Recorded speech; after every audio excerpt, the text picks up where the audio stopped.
قرآن مجید میں ہے ان اللہ لا یستحی من الحق، کہ اللہ تعالیٰ حق بات بیان کرنے سے حیا نہیں کرتے۔ حدیث میں بھی بعض ایسے مسائل کو اللہ کے رسول نے بیان کیا ہے صلی اللہ علیہ وسلم نے جو بظاہر حیا کے خلاف ہیں، مگر اس لیے بیان کیا کہ اگر آپ صلی اللہ علیہ وسلم بیان نہ کرتے تو لوگ ان بے شرمی کے کاموں میں مبتلا ہو جاتے۔ اسی وجہ سے میں بھی ہمت کر رہا ہوں کہ ایک اور ایسا گناہ جس میں لوگ مبتلا ہیں اور وہ ہے حیا کے خلاف، مگر ہے بہرحال شریعت کا مسئلہ اور لوگ اس میں گناہ میں مبتلا بھی ہیں، اس لیے بتانا ضروری ہے۔ وہ یہ ہے کہ لوگ شادی کے بعد بھی آج کی نوجوان نسل زوجہ سے، بیوی سے غیر فطری طریقے سے ہم بستری کرتے ہیں۔ انٹرنیٹ پہ بےہودہ فلمیں دیکھتے ہیں تو جو چیز انگریزوں کی دیکھ رہے ہیں کہ ان کے کلچر آہستہ آہستہ میڈیا کے ذریعے ہمارے معاشرے میں بھی آ رہا ہے۔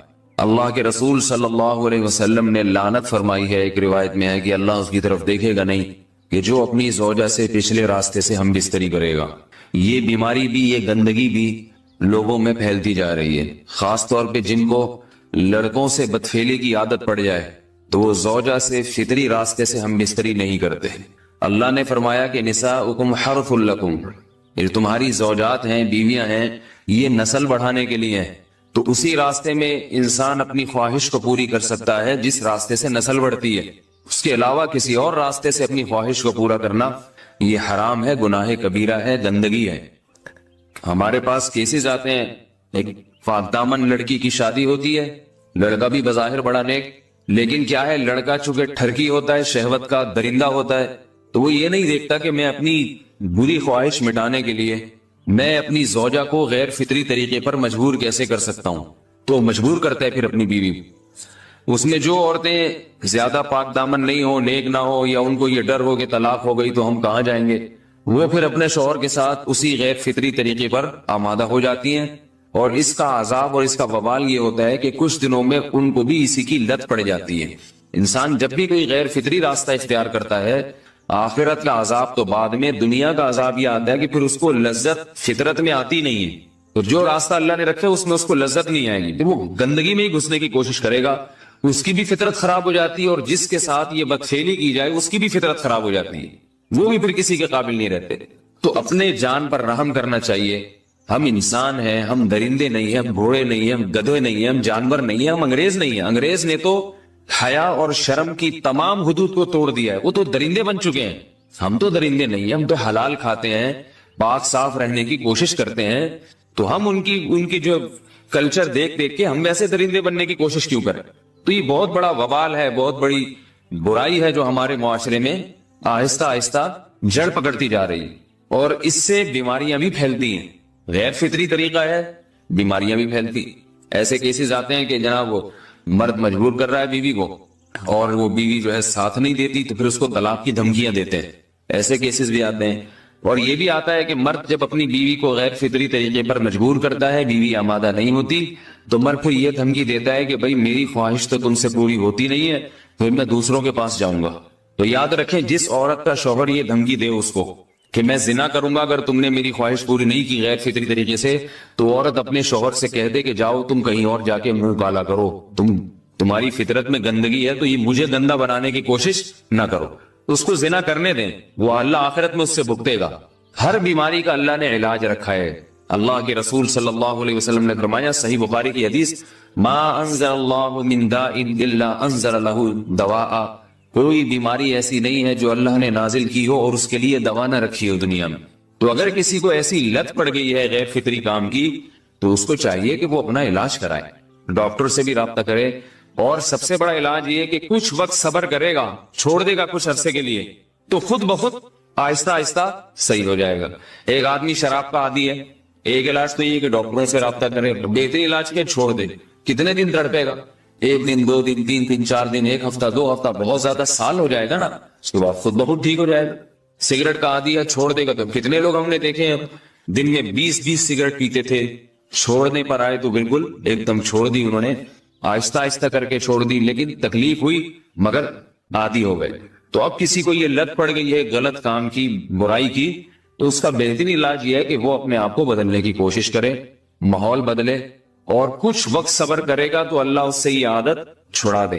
نہیں کی، صبر نہیں کیا اس نے، پھر اسی گندگی میں موت واقع ہوگی، پھر آخرت کا عذاب بہت سخت، نسلیں برباد ہو جاتی ہیں اس عمل سے انسان کی۔ تو بات حیا کے خلاف ہے، مگر یہ کہ ایک بزرگ تھے وہ بات فرما رہے تھے، تو کسی نے پوچھا کہ حضرت آپ حیا کے خلاف بات کرتے ہیں، تو انہوں نے فرمایا تم بے حیائی کے کام نہیں چھوڑتے، ہم اس چھڑوانے کے لیے بات کریں تو ہم برے ہیں، اور تم کام کرو تو بھی برے نہیں۔ برائی کا کام کرنے میں برا نہیں بنتا، اور برائی کے خلاف بولنے والا برا بن جاتا ہے کہ دیکھو یہ کیسی باتیں کر رہے ہیں۔ تو وہی باتیں ہیں، اس لیے ہیں کہ یہ معاشرے میں یہ برائی پھیلتی چلی جائے گی، اور یہ ہماری اپنا کلچر نہیں ہے، یہ امپورٹ ہو رہا ہے باہر سے، یہ امپورٹ ہو رہا ہے، یہ وہاں میڈیا کے ذریعے آ رہا ہے۔ تو وہ چیزیں دیکھا نہ کریں اور ان لوگوں سے دور رہا کریں۔ ہمیں تو دین کا داعی ہو کے ان کو ہدایت پر لانا تھا، بجائے ہم ہدایت پہ چل کے دوسروں کو چلانے والے بن کے ان کے راستے پہ ہم نے چلنا شروع کر دیا۔ اللہ تعالیٰ ہمیں اب دیکھیں ان کے ہاں ایڈز کا مرض پھیل گیا ہے۔ آپ بتائیے یہ ایڈز کا مرض ہمارا ہے کیا؟ یہ بیماری ہماری ہے یا ان کی ہے؟ ہمارے یہاں بیماریاں ہیں، کھانسی ہے، نزلہ ہے، ٹھیک ہے نا، بلڈ پریشر ہے، شوگر ہے، یہ بیماریاں ہماری ہیں۔ کوئی اللہ کا شکر ہے گندی بیماری ہمارے ہاں نہیں ہے۔ جتنی گندگیاں ہیں وہاں سے آ رہی ہیں، ایڈز کا مرض وہاں سے امپورٹ ہوا ہے۔ وہ ایڈز کا مرض اسی بدفعلی کی وجہ سے پیدا ہوتا ہے، اسی سے جراثیم پیدا ہوتے ہیں، اور اتنا خطرناک مرض کے ایسے متعدی ایسے پھیلتا ہے۔ افغانستان میں ایڈز کا ریشو 0 تھا، 0۔ وہ جانتے نہیں تھے کہ ایڈز کا مرض ہوتا کیا ہے۔ جب سے امریکن آرمی، برطانیہ آرمی افغانستان میں آئی ہے، فوجی آئے ہیں، افغانوں میں ایڈز کا مرض پھیل گیا ہے، انہوں نے وہاں بدفعلیاں شروع کر دی ہیں۔ تو وہ تو حالانکہ ان کے لیے زنا کتنا سستا ہے، کتنا سستا ہے نا ان کے لیے زنا، پھر بھی وہ لڑکوں کی طرف مائل ہوتے ہیں۔ تو اتنی گندگی، ایسا گندا جب انسان بن جائے پھر اللہ اس کے وجود کو برقرار نہیں رکھتے، اور رکھتے ہیں تو پھر آخرت میں سزا دینے کے لیے اپنے آپ کو ان گندگیوں سے بچانا چاہیے، حلال پہ اکتفا کرنا چاہیے۔ اللہ تعالیٰ ہمیں حلال پہ قناعت کی توفیق عطا فرمائے اور پاکیزہ لوگوں میں ہمارا شمار فرمائے۔ اگر شادی شدہ عورت 40 دن میں بھی ایک دفعہ، اچھا بھائی دیکھو یہ حیا کے خلاف مسائل جو ہے نا، یہ اس چینل پہ نہ پوچھا کرو۔ مرد پر لازم ہے کہ کم سے کم 4 مہینے میں بیوی سے ایک دفعہ وہ لازمی ہم بستری کرے۔ تو اگر وہ 4 مہینے میں ایک دفعہ بھی نہیں کرتا تو پھر جو ہے وہ دیانتاً ذمہ دار ہوگا، اس بات کا خطرہ ہے کہ وہ گناہ گار ہو، کیونکہ حضرت عمر رضی اللہ تعالیٰ عنہ نے قانون بنایا تھا کہ 4 مہینے سے زیادہ کوئی بیوی سے دور نہ رہے، تو کم سے کم اتنا ہے لازمی۔ تو اس سے زیادہ بھی اگر کوئی مرد بیوی کے قریب نہیں آ رہا تو پھر وہ ظالم کہلائے گا شریعت کی نظر۔ حج کے دوران باقی ہر عورت اور ہر مرد کے حالات مختلف ہوتے ہیں، بعض عورتوں میں خواہش زیادہ ہوتی ہے، بعض میں کم ہوتی ہے، یہ نیچرل ہے، اس کا کوئی اس سے تعلق نہیں ہے کہ عورت کوئی بری ہے۔ بعض دفعہ عورت میں یہ خواہش نفس بہت زیادہ ہوتی ہے، اس کی ریکوائرمنٹ بہت زیادہ ہوتی ہے، تو لوگ پھر مرد اس بیوی کو برا سمجھنا شروع کر دیتے ہیں، حالانکہ اس کا برائی اور اچھائی سے تعلق نہیں ہے۔ جیسے مردوں میں صحت کے لحاظ سے اور ان کے جو مینٹل ہیلتھ ہے اس کے لحاظ سے مردوں میں فرق ہوتا ہے، کسی میں خواہش بہت زیادہ ہوتی ہے، کسی میں کم ہوتی ہے، تو اس طرح خواتین میں بھی ہوتی ہے۔ بہت سی پاک دامن عورتیں ہوتی ہیں لیکن ان میں ڈیزائرز بہت زیادہ ہوتی ہے، تو یہ سب کی الگ الگ اللہ نے فطرت بنائی ہے، تو میاں بیوی اس کو ایک دوسرے کو بہتر سمجھ سکتے ہیں کہ کس کی کیا ڈیزائرز ہیں۔ بہرحال اگر مرد میں عورت کی ڈیزائرز پوری کرنے کی طاقت نہیں ہے، عورت میں بہت زیادہ ڈیزائرز ہیں، مرد میں کم ہے، تو ایسی صورت میں عورت پھر مرد سے طلاق مانگ سکتی ہے کہ بھئی میں سیٹسفائی نہیں ہو پا رہی ہوں اور میری ریکوائرمنٹ زیادہ ہے۔ تو مرد اگر طلاق دے دے تو اچھی بات ہے، نہیں دے تو پھر عورت کو چاہیے اسی کے ساتھ گزارا کرے۔ ہاں اگر 4 مہینے تک بھی مرد بیوی کے پاس نہیں آتا ہے تو پھر مرد پر لازم ہے کہ عورت کے مطالبے پر اس کو وہ چھوڑ دے، کیونکہ پھر تو جوان عورت کو بہرحال گناہ کا خطرہ ہے۔ جسمانی تعلق نہ رہنے سے نکاح پر اثر۔ لاہور سے کسی نے پوچھا اگر میاں بیوی کا آپس میں کوئی جسمانی تعلق نہ ہو تو کیا نکاح پہ کوئی فرق پڑے گا؟ نہیں، اس سے کوئی فرق نہیں پڑتا، جب تک شوہر طلاق نہیں دے گا نکاح ختم نہیں ہوگا۔ یا اگر شوہر جان بوجھ کر بیوی کا حق ہی ادا نہیں کرتا اور 4 مہینے سے زیادہ اس سے ریلیشن قائم نہیں کرتا اور بیوی بھی جوان ہے، اس کو گناہ کا خطرہ ہے، تو پھر وہ عدالت میں کیس کر سکتی ہے، اور پھر اس کا ایک پروسیس ہے، کس طرح سے نکاح ختم ہوگا تو اس پروسیس کو فالو کر سکتی ہے وہ۔ تو خلاصہ یہ ہے کہ شوہر گناہ گار تو ہوگا کہ اس میں طاقت بھی ہے اور بیوی بھی جوان ہے، تو وہ کیوں اس کا حق ادا نہیں کر رہا، لیکن نکاح خود بخود ختم نہیں ہو جاتا۔ بیوی بچوں سے کتنا عرصہ دور رہ سکتے ہیں؟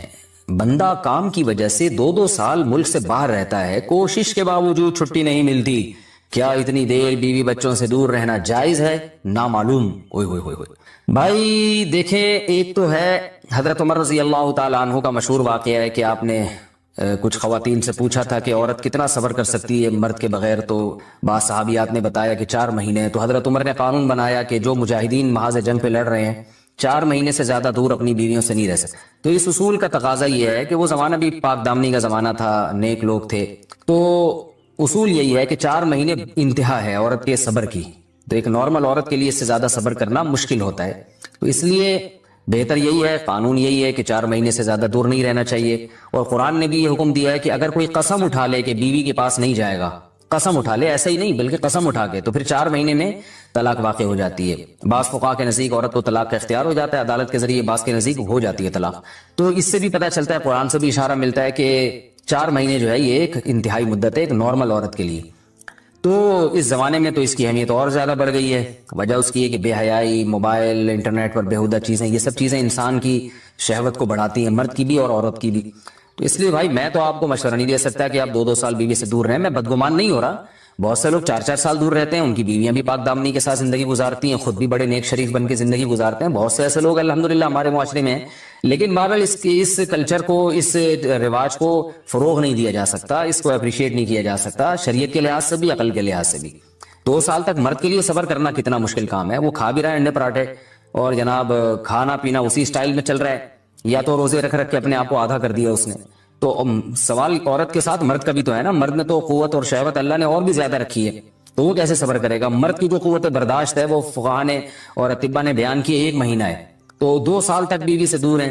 میں پھر بھی بتا دوں، میں بدگمان نہیں ہو رہا کہ جو دور ہیں آپ ان کے بارے میں برا سوچنا شروع کر دیں، لیکن بہرحال یہ اپنے آپ کو فتنوں میں ڈالنے کے مترادف ہے. اس لیے ایسی جاب نہ کریں. 2 سال تک بیوی سے دور ہیں، یا تو بیوی کو ساتھ لے کر جائیں یا بیوی کے ساتھ ہی رہیں. کہیں ادھر ہی کم پیسوں میں انسان گزارا کر لے بیوی بچوں کے ساتھ، یہ زیادہ اچھا ہے. زیادہ پیسوں کی لالچ میں بیوی بچوں سے دور رہنا. باقی بیوی آپ کی راضی ہے اس جاب پہ، یا آپ کے پاس کوئی آلٹرنیٹ ہے ہی نہیں، آپ جاب چھوڑ کے آئیں گے تو آپ کو لالے پڑ جائیں گے کھانے پینے کے، تو ایک مجبوری ہے. مجبوری کے حکام الگ ہوتے ہیں، لیکن نارملی اس کی بہرحال ترغیب نہیں دی جا سکتی. دیکھیں قرآن مجید میں اللہ نے ارشاد فرمایا نا، یوم یفر المرء من اخیہ وامہ وابیہ وصاحبتہ وبنیہ. قیامت کے دن کی ہولناکیوں کو اللہ نے بیان کیا کہ انسان اپنے باپ سے دور بھاگے گا، بیٹے سے دور بھاگے گا، بھائی سے دور بھاگے گا. جہاں بیوی کا تذکرہ آیا تو یہ نہیں کہا کہ بیوی سے دور بھاگے گا، بلکہ فرمایا اس سے دور بھاگے گا جو اس کے ساتھ رہا کرتی تھی، یعنی صاحب کہتے ہیں ساتھ رہنے والے کو، صاحبہ سے دور بھاگے گا. تو اس سے پتہ چلتا ہے کہ قرآن میں اللہ نے بیوی کو جو ڈیفائن کیا ہے نا، اس کی جو صفت بیان کی ہے وہ یہ کہ جو آپ کے ساتھ رہتی ہے. تو جب شادی ہو گئی تو سمجھو بیوی پھلترو کی طرح چپک گئی ہے آپ کے ساتھ، جہاں جاؤ گے آپ کے ساتھ جائے گی. تو قرآن سے بھی اشارہ ملتا ہے کہ بیوی سے ساتھ رہنے کی چیز ہے. اب آپ 2 سال، پھر ایک دفعہ تھوڑی ہوتا ہے کہ 2 سال کے لیے چلے گا 2 سال بعد واپس آئے. جو باہر جاب کرتے ہیں وہ تو پھر آئے 1 مہینے بعد پھر 2 سال کے لیے چلے گا، ان کی تو ساری جوانی باہر ہی گزر جاتی ہے. تو اس لیے مجھے یہ بہرحال سمجھ میں نہیں آتا ہے، شریعت کی روح سے یہ پسندیدہ کام نہیں ہے. بہت سخت مجبوری ہے تو ایک الگ بات ہے، لیکن اچھا کام نہیں ہے. غربت میں انسان بیوی بچوں کے ساتھ گزارا کر لے، یہ زیادہ بہتر ہے اس دولت سے جس میں انسان بیوی بچوں سے ہی دور ہو. کیا کرنا ہے ایسی دولت کا کہ آپ اپنے بیوی بچوں سے گھر بار سے دور ہیں. انسان جو شریف آدمی، عزت دار آدمی ہے، اس کو تو گھر میں سکون ملتا ہے بھائی. عورت کا شوہر کے بغیر سسرال میں رہنا. اگر شوہر کام کے لیے گھر سے دور ہو، بیوی سسرال میں شوہر کے بغیر رہتی ہو، پردے کا کوئی لحاظ نہیں ہے، اس صورت میں بیوی کے لیے کیا حکم ہے؟ شوہر کے ساتھ رہے یا سسرال میں؟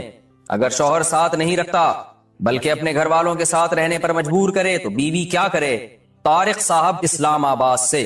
دیکھیں شوہر اگر جاب کے لیے گیا ہے 8 مہینے 1 سال بعد گھر آتا ہے، تو اصل مسئلہ تو یہ ہے کہ جہاں شوہر رہے گا بیوی وہیں رہے گی. شوہر کو چاہیے کہیں بھی گیا ہے اتنے لمبے سفر کے لیے تو بیوی کو ساتھ لے کے جائے. اس پر میں کئی بار دلائل دے چکا ہوں، قرآن سے بھی حدیث سے بھی.